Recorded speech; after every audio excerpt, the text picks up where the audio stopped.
सावन मास की शुक्ल पक्ष की एकादशी पुत्रदा एकादशी पवित्रता एकादशी से मनाई जाती है। इस एकादशी का व्रत करने से स्त्रियों को उत्तम संतान की प्राप्ति होती है और इसके साथ में ही जिनके संतान है वो संतान उत्तम होने के साथ में उज्जवल भविष्य अपना पाती है अगर माताएं इस व्रत को रखती हैं। इस बार 2023 में 27 अगस्त दिन रविवार के दिन पुत्रदा एकादशी पड़ रही है। इस दिन अगर भगवान विष्णु, शिव और लड्डू गोपाल का पूजन करती हैं स्त्रियां तो उनकी संतान के सभी अनिष्ट दूर होते हैं, उनका भविष्य मंगलमय होता है। साथ में ही अगर किसी तरीके का कष्ट जीवन में लिखा हो तो वो भी दूर होता है। इस दिन पुत्रदा एकादशी पर पहले शिव और विष्णु की पूजा करनी चाहिए। पंचामृत से भगवान शंकर को नहलाना चाहिए, गंगाजल से नहलाना चाहिए और उन्हें मदार का पुष्प साथ में ही समीपत्र बेलपत्र चढ़ाना चाहिए। फिर भगवान विष्णु की विधिवत पूजन करना चाहिए। पीले पुष्प, चंदन और तिल से भगवान विष्णु का पूजन करना चाहिए। इस दिन चावल अक्षत तक का दान करना चाहिए, ना कि चावल घर में बनाने चाहिए और ना ही व्रती को किसी तरीके का भोजन करना चाहिए। इस दिन पूरी तरीके से व्रत रख करके फलाहार रखना चाहिए। इस दिन स्त्रियों को स्नान आदि करने के बाद में पति पत्नी जो भी पुत्र की इच्छा चाहते हैं या संतान की इच्छा चाहते हैं दोनों ही इस व्रत को कर सकते हैं, नहीं तो स्त्रियां ही इसे व्रत को कर सकती हैं। स्नान करने के बाद में विधिवत श्रृंगार करके लड्डू गोपाल मंत्र का जाप करना होगा और लड्डू गोपाल को पहले उन्हें वस्त्र अर्पित करें, चंदन लगाएं, इत्र लगाएं और उन्हें बांसुरी अर्पित करें, मोर मुकुट उन्हें पहनाएं। साथ में ही लड्डू गोपाल को 5 लड्डू और माखन मिश्री का भोग तुलसी रख करके चढ़ाएं। इसके बाद में भगवान विष्णु के साथ साथ लड्डू गोपाल की आरती करें और आरती करने के बाद 108 बार इस मंत्र का जाप करें। देवकी सुत गोविंद वासुदेव जगतपत्या देहि में तनया कृष्ण त्वाहम शरणम गता। मंत्र में एक बार फिर से रिपीट कर रही हूँ। देवकी सुत गोविंद वासुदेव जगतपत्या देहि में तनया कृष्ण त्वाहम शरणम गता।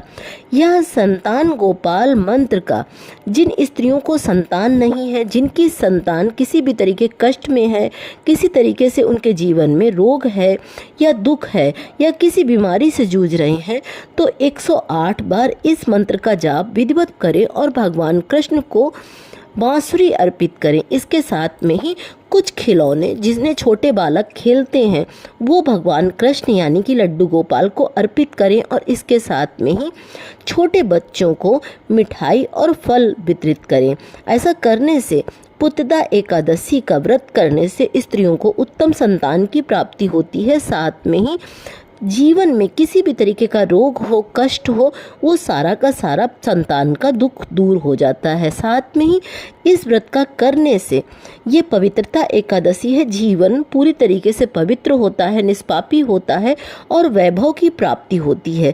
इस कारण से इस एकादशी का व्रत जो है वो इतना अधिक महत्व रखता है। अगर सावन मास की शुक्ल पक्ष की पुत्रदा एकादशी को माताएं अब इस व्रत को करती हैं तो उन्हें उत्तम संतान, उनकी संतान के हर अमंगल दूर होते हैं। साथ में ही उनके जीवन में भगवान शिव, विष्णु और लड्डू गोपाल की कृपा सदा सर्वदा के लिए बनी रहती है।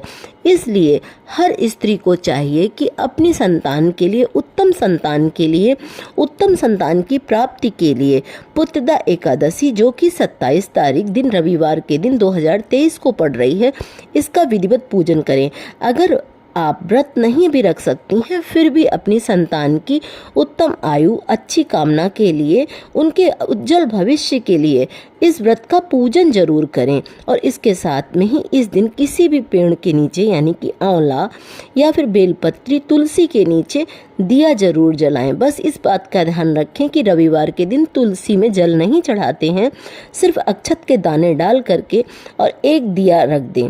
और क्योंकि इस दिन आंवले के नीचे दिया रखने से भगवान विष्णु और माता लक्ष्मी दोनों प्रसन्न होते हैं और साथ में ही अगर आप बेलपत्र के नीचे इसके देसी घी का दिया जलाते हैं तो इसमें शिव शक्ति का निवास होता है। शिव का तीसरा नेत्र बेलपत्र का पेड़ कहलाता है। तो इस कारण से भगवान भोलेनाथ आपकी उसकी संतान की आयु उत्तम करते हैं, उसके जीवन के रोग कष्ट दूर करते हैं और साथ में ही जीवन में आने वाले सभी अमंगलों का नाश कर देते हैं।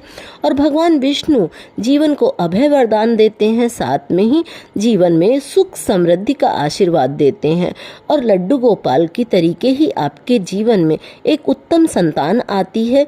इसलिए इसका व्रत जो है, इस व्रत का पूजन करना भी बहुत उत्तम होता है।